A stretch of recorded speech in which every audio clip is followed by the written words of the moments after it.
If you spend much time in the wilderness like we do, you run the risk of getting lost in the woods, stranded, falling in a river, a storm rushing in on you unexpectedly. In these situations, fire can be crucial to your survival, and that's what's coming up next on the Forest to Farm Project.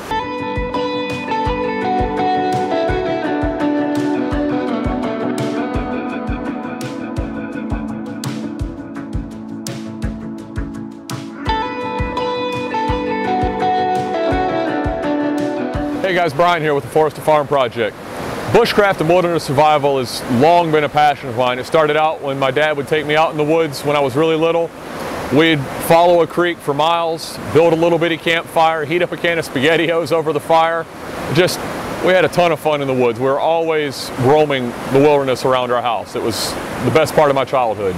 Well, that has grown into a much more skill-based part of my life, and now I want to kick off a bushcraft and wilderness survival series on our channel and share what I've learned over the years with you guys. Today we're starting out with one of the most important parts of bushcraft or wilderness survival, and that is the ability to make a fire. If you're stranded, if you're cold, if you've had a wreck, if you're stranded out in the wilderness, you had a wreck on the side of the road traveling across country, you might need to start a fire to stay warm, just to boost your morale. It gives you hope. The warmth of a fire does something to you, and it calms me. It's a great way to relax, just sitting next to a fire. Well, if you're cold or you're injured, fine motor skills are a very difficult thing to have. Gross motor skills are so much easier to do. Those fine motor skills are striking a match or lighting a lighter. You'll end up breaking the match because you're fidgeting because you're so cold, shivering. Lighter, you just can't get the dexterity to get your thumb to work like you want, or lighters break, they run out of fuel. So something that doesn't fail is a FireSteel like this from SISU Outdoors. They are a very inexpensive piece of kit, around $15 to $20 for a lot of them, and you can put this in a backpack, you can put it in your glove box, you can put it in your purse, you can have it in your kayak, canoe, a first aid kit, anywhere in your vehicle, on your person. It's nothing to keep this around, and it can save your life. It has an outer black coating on it that has to be shaved off first. So you see the outer black coating, and then you see the shiny part. That's where I've struck it, and see, if I strike it on the black, nothing really happens. If I strike it on the shiny part, I get a nice shower of sparks.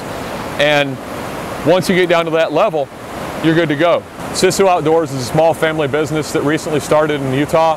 They're great people. Chase is a great guy to work with, and they've got an Etsy shop linked below.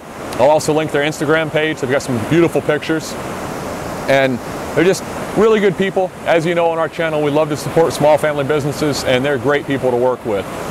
You get the FireSteel, some cordage, and a little multi-tool that has a striker on one side, a scraper if you need to scrape tinder off of a tree, off of a limb, and a bottle opener, because you never know when you need a bottle of something out in the wild. If you got a beer, a yoo-hoo, what have you.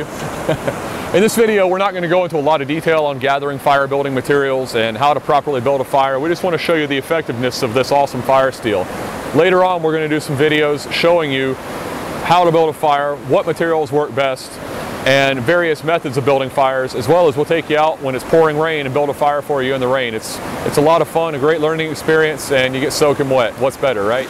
Okay guys, now that we've discussed the details, let's show you how it works. So, to get a good fire going, you've got to have a good base. This is just some dryer lint out of the dryer this morning. It's not much, it's all I had, but I just want to show you how dryer lint will start, and then we're going to move on to a more preferred method.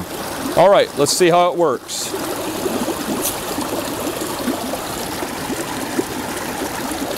And there we go. It's just that simple. Obviously, a bigger pile of dryer lint would do a better job. That's just what I had accessible this morning, so that's what I brought out to show you.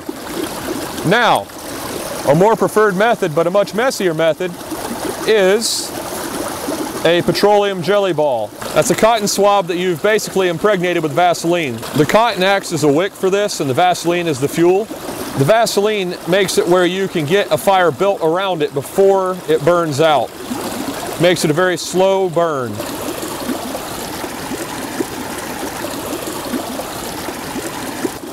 And now, let's show you how well this works out.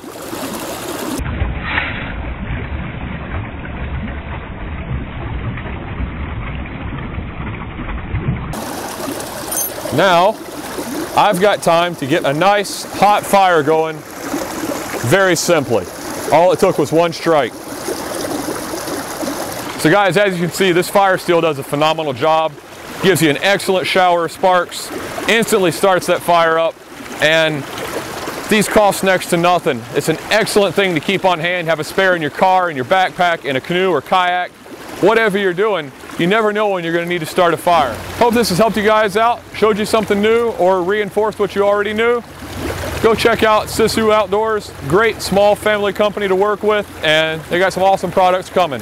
Have a good one, guys.